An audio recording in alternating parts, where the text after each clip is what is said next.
সংসদীয় আসন বিন্যাসের প্রতিবাদে দুই জেলায় বিক্ষোভ। ব্রাহ্মণবাড়িয়ায় ঢাকা সিলেট মহাসড়ক অবরোধ। পাবনা 1 পুনর্বহালের দাবিতে রাস্তা আটকে প্রতিবাদ। আর 3 দিন পর জাকসু নির্বাচন, প্রচারণায় ব্যস্ত প্রার্থীরা। 9 দফা ইশতেহার ছাত্র শিবির প্যানেলের। উৎসবমুখর পরিবেশ রাকসুতে শেষ হলো মনোনয়নপত্র সংগ্রহ। ভারী বর্ষণ ও পাহাড়ি ঢলে বেড়েছে চেঙ্গি নদীর পানি। প্লাবিত খাগড়াছড়ির নিম্নাঞ্চল। পানিবন্দী 5 শতাধিক পরিবার, ভেসে গেছে মাছের ঘের। এবং বন্দর কেন্দ্রিক 21টি বেসরকারি অফ ডকে কার্যকর হওয়া নতুন শুল্ক নিয়ে জটিলতা। মুখোমুখি অবস্থানে বিগডা বিজিএমই শিপিং এজেন্ট। জটিলতা নিরসনে শিগগিরই বৈঠক।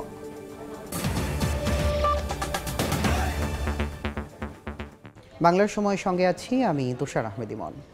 নির্বাচন কমিশনের সংসদীয় আসন পুনর্বিন্যাসের প্রতিবাদে সরব ব্রাহ্মণবাড়িয়া ও পাবনাবাসী।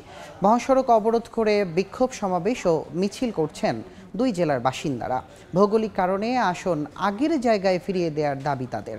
মহাসড়ক অবরোধের ঘটনায় ভয়াবহ যানজটে পড়েন চালক ও যাত্রীরা। নির্বাচন কমিশনের সংসদীয় আসন পুনর্বিন্যাস করায় ফুঁসে উঠেছে ব্রাহ্মণবাড়িয়া ও পাবনাবাসী। সড়ক অবরোধ করে বিক্ষোভ করেন তারা। সদর ও বিজয়নগর উপজেলা নিয়ে ব্রাহ্মণবাড়িয়া 2 ও 3 আসনের সীমানা পুনর্বিন্যাসের প্রতিবাদে রোববার সকালে ঢাকা সিলেট মহাসড়ক অবরোধ করেন স্থানীয়রা। এরপর সেখানে বিক্ষোভ মিছিল ও প্রতিবাদ সমাবেশ করেন তারা। এতে মহাসড়কটির 2 পাশে 20 কিলোমিটার এলাকা জুড়ে আটকা পড়ে অসংখ্য যানবাহন। যানজটে দুর্ভোগে পড়েন পরিবহন যাত্রী ও চালকরা। আন্দোলনকারীরা বলছেন, হরসপুর ইউনিয়নকে পূর্বের অবস্থায় রেখে চান্দুরা ও বুধনন্দীকে ব্রাহ্মণবাড়িয়া 2 আসনের সঙ্গে যুক্ত করা হয়, কিন্তু ভৌগোলিক দূরত্ব দাবি করে এই আসনটির সঙ্গে থাকতে চাচ্ছেন না তারা। আগের আসন ব্রাহ্মণবাড়িয়া 3-এ পুনর্বহালের দাবি এলাকাবাসীর। আমাদের দাবি স্পষ্ট, আমরা অখণ্ড বিজয়নগর চাই। আমাদেরকে যতক্ষণ পর্যন্ত সদরের সাথে সংযুক্ত না করা হয় ততক্ষণ পর্যন্ত আমরা রাস্তা অবরোধ করে, প্রয়োজনে আমাদের যদি মৃত্যু হয় রাস্তায়, আমরা মৃত্যুবরণ করব। এরা অবরোধ করেছেন, তাদের যে নেতৃস্থানীয় ব্যক্তিবর্গ রয়েছেন তাদের সাথে আলাপ আলোচনা করে এই যাত্রী ভোগান্তি লাঘব করার জন্য যাতে তারা দ্রুত অবরোধটা সরাইয়ে নেন। এদিকে পাবনা 1 আসনেও পুনর্বহালের দাবিতে ঢাকা পাবনা মহাসড়ক অবরোধ করে বিক্ষোভ করেন বেড়া উপজেলার বাসিন্দারা। সকাল 10টা থেকে দুপুর 1টা পর্যন্ত বন্ধ থাকে যান চলাচল। তারা বলছেন, সম্পূর্ণ অন্যায়ভাবে বেড়া উপজেলাকে আলাদা করে পাবনা 2 আসনের সঙ্গে যুক্ত করা হয়েছে, কিন্তু এই উপজেলার জনগণের ব্যবসা বাণিজ্য সহ নানা কারণে সাথিয়ার সঙ্গে যুক্ত। আসনটাকে বিভক্ত করা শুধু বেড়াকে দিয়ে দিচ্ছে, সুজনগর আলাদা। পুনর্বহল যদি না হয়, পরবর্তী আমাদের যে কাজ এবং রাস্তাঘাট, স্কুল, কলেজ এবং রাস্তা দিয়ে জনগণ যাওয়া বন্ধ করে দেবে। বেড়া সাথিয়া নিয়ে আগে ছিল পাবনা 1 আসন। গত 4 সেপ্টেম্বর পুনর্বিন্যাস করে শুধু সাথিয়া নিয়ে আসনটি ঘোষণা করা হয়, আর বেড়াকে সুজানগরের সঙ্গে যুক্ত করা হয় পাবনা 2 আসনে। কনক আজাদ, সময় সংবাদ।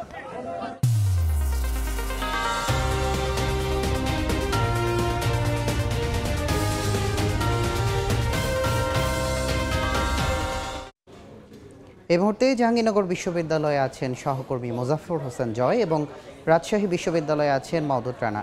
সরাসরি প্রথমে যাচ্ছি জয়ের কাছে। জয়, জাহাঙ্গীরনগর বিশ্ববিদ্যালয়ের জাকসু হল সংসদ নির্বাচনের আজকে 10ম দিন, প্রচারণার 10ম দিন, একটি ঘটনাবহুল দিন। যে ঘটনাবহুল দিনে অনেক কিছু হয়ে গিয়েছে ইতিমধ্যেই।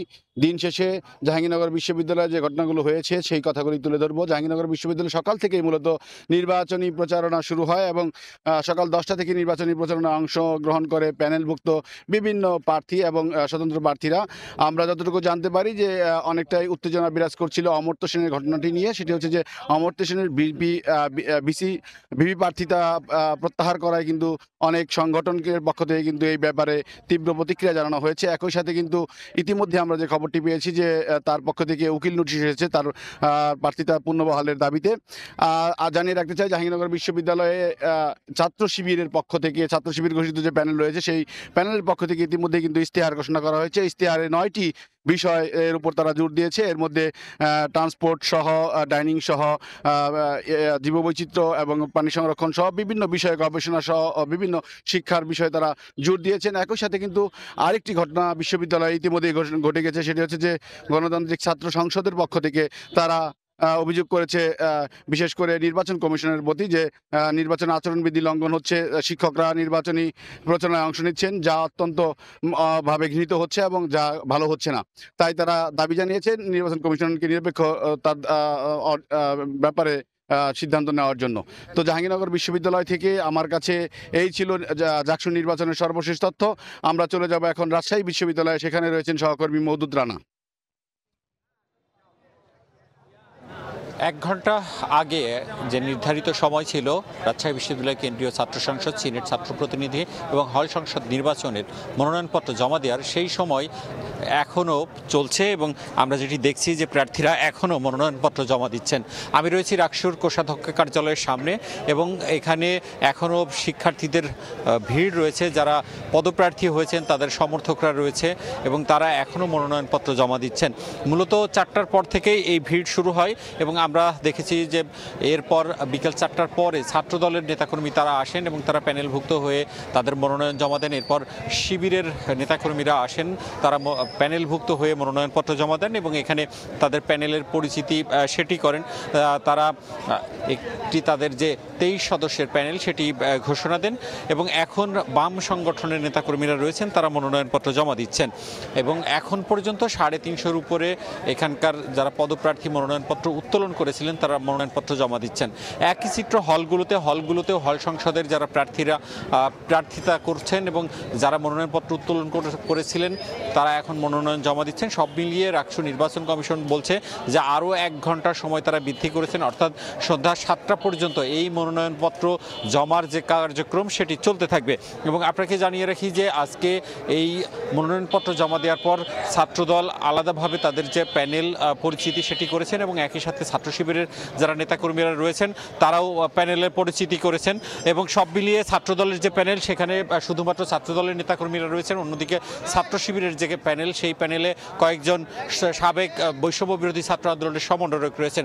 সব মিলিয়ে এই প্যানেল পরিচিতি এবং নির্বাচনের যে ভোট যুদ্ধের আমেজ পরিবেশ সেটি আসলে রাকসু নির্বাচনকে ঘিরে তৈরি হয়েছে এবং রাকসু নির্বাচন কমিশন বলছে একটি অবাধ নির্বাচনের ব্যাপারে তারা বদ্ধপরিকর। এই ছিল রাজশাহী বিশ্ববিদ্যালয় থেকে আমার কাছে সর্বশেষ। জাকসু এবং রাকসু নির্বাচনের খবর জানাচ্ছিলেন সহকর্মীরা। ভোলায় কুপিয়ে হত্যা করা মাদ্রাসা শিক্ষক আমিনুল হক নোমানের বাড়িতে শোকাবহ পরিবেশ। পরিবারকে সমবেদনা জানাতে বাড়িতে ছুটে আসেন সহকর্মী, স্বজন ও এলাকাবাসী। ময়নাতদন্ত শেষে আমিনুল হক নোমানির মরদেহ সকালে তার উত্তর চরনোয়াবাদ বাড়িতে আনা হয়। সেখান থেকে লাশ নেওয়া হয় সরকারি স্কুল মাঠে। সেখানে জানাজা শেষে পারিবারিক কবরস্থানে দাফন করা হয় তাকে। এদিকে এখনও হত্যার রহস্য উদ্ঘাটন করতে পারেনি আইনশৃঙ্খলা বাহিনী। গ্রেফতার হয়নি কেউই। এতে ক্ষোভ প্রকাশ করেন স্বজন ও এলাকাবাসী। প্রতিবাদে সোমবার জেলার সব শিক্ষা প্রতিষ্ঠান বন্ধ রাখা সহ বিক্ষোভ সমাবেশ কর্মসূচি ঘোষণা করেছেন তারা। শনিবার রাতে শহরের উত্তর চরনোয়াবাদে মাদ্রাসা শিক্ষক আমিনুলের ঘরের মধ্যে হঠাৎ একদল দুর্বৃত্ত ঢুকে ধারালো অস্ত্র দিয়ে তাকে কুপিয়ে রক্তাক্ত অবস্থায় ফেলে পালিয়ে যায়। তাকে উদ্ধার করে হাসপাতালে নিলে চিকিৎসক মৃত ঘোষণা করেন।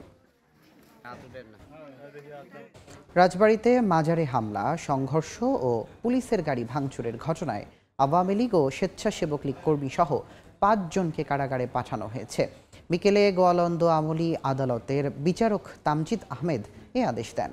শনিবার রাতে গোয়ালন্দ উপজেলা স্বেচ্ছাসেবক লীগের সাধারণ সম্পাদক হিরু মৃধা ও উজানচর ইউনিয়ন ছাত্রলীগের সহ সভাপতি মাসুদ মৃধা সহ শাফিন সর্দার, এনামুল হক জনি ও কাজী অপুকে গ্রেফতার করা হয়। এছাড়া আজ বিকেলে গোয়ালন্দে অভিযান চালিয়ে আরও 2 জনকে গ্রেফতার করা হয়। এর আগে শুক্রবার রাতে পুলিশ বাদী হয়ে অজ্ঞাতনামা অন্তত 3500 জনকে আসামি করে মামলা করে।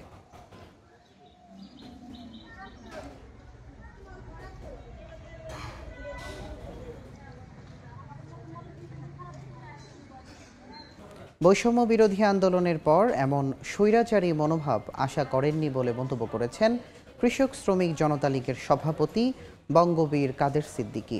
শনিবার রাতে তার বাসভবনে হামলা ও ভাঙচুরের ঘটনায় দুপুরে টাঙ্গাইল শহরে নিজ বাসভবনে সংবাদ সম্মেলনে একথা বলেন তিনি। দীর্ঘ ২৬ বছর আমরা নতুন দল করেছি, রাত দিন সংগ্রাম করেছি। আওয়ামী লীগ আমাদেরকে বহু প্রোগ্রাম করতে দেয় নাই।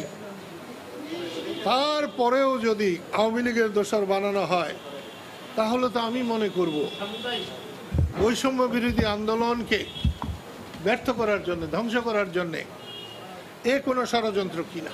আমি মুক্তিযুদ্ধকে সম্মানিত করতে চাই, বঙ্গবন্ধুকে সম্মানিত করতে চাই এবং স্বাধীনতাকে নিরাপদ করতে চাই, দেশবাসীকে নিরাপদ করতে চাই।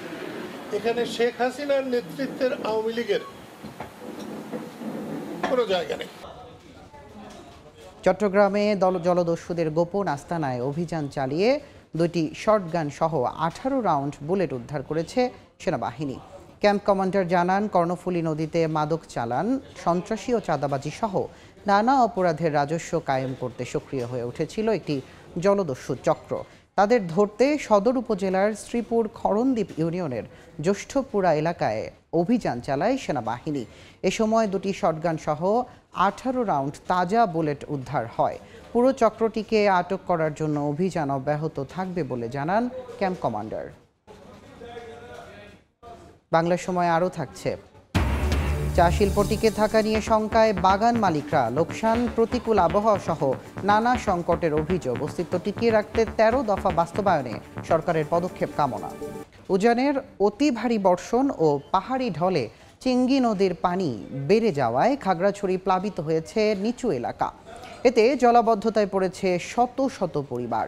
শহরের নিচের বাজার, গরু বাজার, মেহেদিবাগ, উত্তরগঞ্জপাড়া, শব্দমিয়াপাড়া, মধুবাজার, রাজবাড়ি, খবংপুরিয়া, গোলাবাড়ি সহ বিভিন্ন এলাকা প্লাবিত হয়। জলাবদ্ধতায় ঘরবাড়ি ও চলাচলের রাস্তা ডুবে যাওয়ায় ভোগান্তিতে পড়েছেন স্থানীয়রা। পানিবন্দী হয়েছে 5 শতাধিক পরিবার।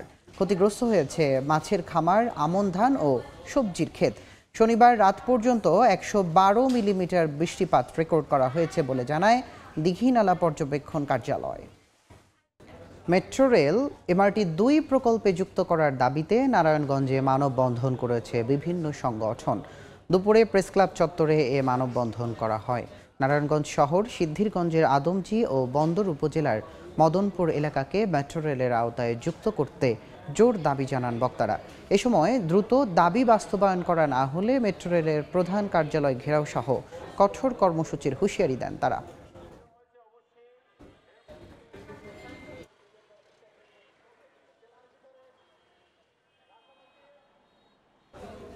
যশোরে অনির্দিষ্টকালের জন্য গণছুটির আবেদন করেছেন পল্লী বিদ্যুৎ সমিতির কর্মকর্তা কর্মচারীরা। পল্লী বিদ্যুৎ অ্যাসোসিয়েশনের ঘোষিত অনির্দিষ্টকাল গণছুটি কর্মসূচির অংশ হিসেবে সকালে দরখাস্ত জমা দেন তারা। তাদের অভিযোগ, দীর্ঘদিন ধরে পল্লী বিদ্যুতের সংস্কার, দুর্নীতিবাজ কর্মকর্তা কর্মচারীদের বিরুদ্ধে ব্যবস্থা নেওয়া, চাকরির বৈষম্য দূরীকরণ ও হয়রানিমূলক পদক্ষেপ বন্ধের দাবিতে আন্দোলন চলছিল। একাধিকবার কমিটি গঠন সহ সংকট সমাধানে সরকারের পক্ষ থেকে আশ্বাস দেয়া হলেও তা বাস্তবায়ন করেনি বিদ্যুৎ মন্ত্রণালয়। একই সঙ্গে আন্দোলনরতদের চাকরিচ্যুত, বদলি, বরখাস্ত সহ নানা শাস্তিমূলক পদক্ষেপ নেওয়া হচ্ছে বলেও দাবি করা হয়। এরই প্রেক্ষিতে 4 দফা দাবি আদায় না হওয়া পর্যন্ত আন্দোলন চলবে বলেও জানান যশোর পল্লী বিদ্যুতের কর্মকর্তা কর্মচারীরা। বন্দর কেন্দ্রিক 21টি বেসরকারি অফডকে কার্যকর হওয়া নতুন শুল্ক নিয়ে মারাত্মক জটিলতার সৃষ্টি হয়েছে। বন্দরের সিদ্ধান্ত উপেক্ষা করে এসব অফডক 30 থেকে 63% পর্যন্ত ট্যারিফ আদায় করছে বলে অভিযোগ জানিয়ে মুখোমুখি অবস্থান নিয়েছে বিগডা বিজিএমই শিপিং এজেন্ট। জটিলতা নিরসনে নৌ পরিবহন মন্ত্রণালয়ে চিঠি দেওয়ার পাশাপাশি স্টেক হোল্ডারদের নিয়ে জরুরি বৈঠকে বসতে যাচ্ছে চট্টগ্রাম বন্দর কর্তৃপক্ষ। সাখাওয়াত টিপুর ক্যামেরায় বিস্তারিত জানাচ্ছেন কমল দেব।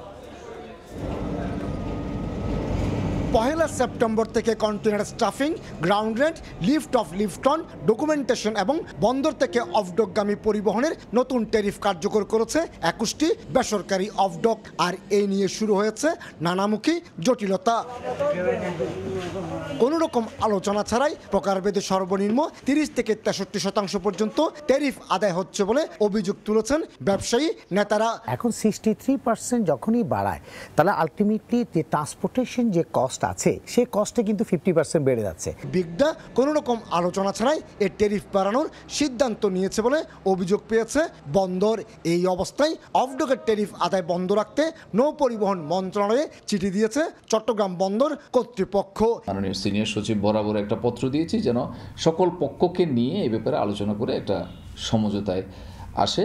তবে বেসরকারি অফডক মালিকদের সংগঠন বিগডার দাবি গত 9 বছরের ট্যারিফ নির্ধারণে কোনো কমিটি গঠন হয়নি, এমনকি এ নিয়ে কোনো কার্যক্রম দৃশ্যমান ছিল না। শ্রমিক দর বৃদ্ধি, ট্রান্সপোর্টেশন খরচ, তারপর ইনফ্লেশন, বিভিন্ন কারণে ডিপোগুলোকে এক্সপোর্ট কন্টেনার এবং খালি কন্টেনার হ্যান্ডলিংয়ের দর বৃদ্ধি করতে হয়েছে এবং এই দর বৃদ্ধি যদি কার্যকর না করা যায় তাহলে ডিপোগুলোর পক্ষে অপারেশন চালানো সম্ভবপর হবে না।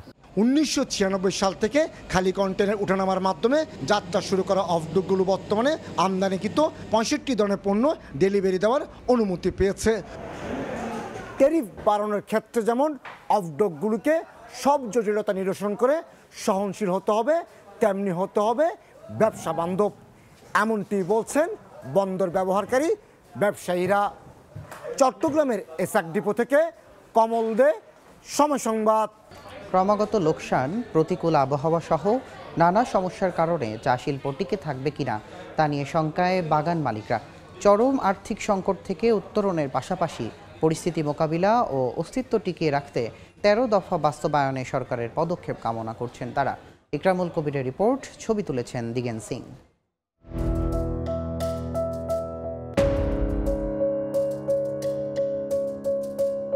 ক্রমাগত লোকসান, নতুন বিনিয়োগে অনীহা এবং সনাতনী আবাদ পদ্ধতির কারণে চা উৎপাদন না বেড়ে এখন কমতির দিকে। লোকসান গুনতে গুনতে ইতিমধ্যে 9টি বাগানের উৎপাদন বন্ধ হয়ে গেছে। অনাবৃষ্টি ও খরার কারণে পরিস্থিতি আরও অবনতি হচ্ছে। 2020 সাল থেকে সমস্যা মারাত্মক আকার ধারণ করেছে। পরিস্থিতি মোকাবেলায় পদক্ষেপ নেয়নি বলে অভিযোগ রয়েছে। আমাদের এই মুহূর্তে আমাদের একটা স্ট্যান্ড পলিসি দরকার বা একটা হেল্প দরকার, যেখান থেকে আমরা অ্যাটলিস্ট দাঁড়াতে পারি বা আমাদের বাগানগুলোকে ঠিকভাবে আপনার চালাতে পারি। জলবায়ু পরিবর্তনের এই যুগে সম্পূর্ণ প্রকৃতির উপর নির্ভর করে এই শিল্পকে আর টিকিয়ে রাখা সম্ভব হচ্ছে না। তাই বাগানের মালিকেরা সরকারের সহযোগিতা কামনা করেছেন। বর্তমানে চরম আর্থিক সংকট উত্তরণের পাশাপাশি পরিস্থিতি মোকাবেলা ও অস্তিত্ব টিকিয়ে রাখতে চা বাগানের মালিকেরা 13 দফা বাস্তবায়নে সরকারের পদক্ষেপ কামনা করেছেন। বাংলাদেশ ডিমান্ড অ্যান্ড সাপ্লাই এই দুইটা নিয়ে অবশ্যই গভর্নমেন্ট কাজ করতে হবে। তাড়াতাড়ি অতি দ্রুত এগিয়ে আসতে হবে সরকারকে, নাহলে চা বাগান টিকিয়ে রাখা যাবে না। চা শিল্পকে টিকিয়ে রাখা সম্ভব না হলে অন্তত 20 লাখ মানুষ ক্ষতিগ্রস্ত হবে বলে মনে করেন সংগঠনটি। যদি উত্তরণ না পাই তাহলে তো এই শিল্প আর থাকবে না। এন্টায়ার সাপ্লাই চেনটা যদি আমরা দেখতে চাই তাহলে হয়তো দেখা যাবে যে 20 লক্ষ মানুষ হয়তো এটার সাথে ওতপ্রোতভাবে জড়িত আছে। চলতি বছর 10 কোটি 30 লাখ কেজি চা উৎপাদনের লক্ষ্যমাত্রা ধরা হয়েছে। তবে জুলাই পর্যন্ত লক্ষ্যমাত্রার তুলনায় উৎপাদন অনেক কমেছে। ইকরামুল কবির, সময় সংবাদ, সিলেট। রাজশাহী বিশ্ববিদ্যালয়ে শেষ হলো দুদিনব্যাপী আন্তর্জাতিক গবেষণা সম্মেলন। সামাজিক রূপান্তরের জন্য বিভিন্ন বিষয়ে জ্ঞান ও উদ্ভাবনের প্রসার প্রতিপাদ্যে অনুষ্ঠিত সম্মেলনে অংশ নেয় প্রায় 1200 জন দেশি বিদেশি গবেষক, সংগঠক ও দর্শনার্থী। বক্তব্য রাখেন কম্পিউটার বিজ্ঞান প্রফেসর ডক্টর মোহাম্মদ কায়কোবাদ এবং রাজশাহী বিশ্ববিদ্যালয়ের উপাচার্য সালেহ হাসান নকিব। উপস্থাপন করা হয় 250টি মৌখিক উপস্থাপনা, 100টি পোস্টার ও 30টি থিসিস। আধুনিক গবেষণা কৌশল নিয়ে কর্মশালা পরিচালনা করেন যুক্তরাষ্ট্রের ওকলাহোমা স্টেট ইউনিভার্সিটির সহকারী অধ্যাপক রোজমেরি এভান্স। শনিবার শুরু হওয়া দুদিনব্যাপী আন্তর্জাতিক গবেষণা সম্মেলন 2025-এ মিডিয়া পার্টনার ছিল সময় সংবাদ। ধর্মীয় ভাবগাম্ভীর্যের মধ্য দিয়ে রাঙ্গামাটিতে উদযাপন হলো মধু পূর্ণিমা। সকাল থেকে বিহারে বিহারে সাজ সাজ রব। পঞ্চশীল গ্রহণের পর বুদ্ধ মূর্তি দান, সংঘদান অষ্টপরিষ্কার ও বৌদ্ধ ভিক্ষুদের পিণ্ডদান সহ করা হয় নানা আচার অনুষ্ঠান। এ সময় দেশ ও দশের মঙ্গল কামনা করে বিশেষ প্রার্থনা করা হয়। বৌদ্ধ ধর্মাবলম্বীদের মতে বহু বছর আগে পূর্ণিমাতে হাতি ও বানর বন থেকে ফলমূল মধু সংগ্রহ করে ধ্যানরত বুদ্ধকে দান করে। এ ঘটনার স্মরণে প্রতি বছর ভাদ্র মাসের পূর্ণিমার তিথিতে এই উৎসব উদযাপন করা হয়। বাংলার সময়ে শীর্ষ সংবাদগুলো জানিয়ে দিচ্ছে আরেকবার।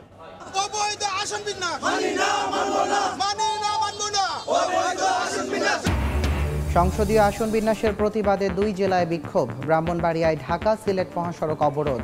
পাবনা 1 পুনর্বহালের দাবিতে রাস্তা আটকে প্রতিবাদ। আর 3 দিন পর জাকসু নির্বাচন, প্রচারণায় ব্যস্ত প্রার্থীরা। 9 দফা ইশতেহার ছাত্র শিবির প্যানেলের। উৎসবমুখর পরিবেশ রাকসুতে শেষ হলো মনোনয়নপত্র জমা। এ ছিল বাংলার সময়ে, সঙ্গে থাকুন সময়।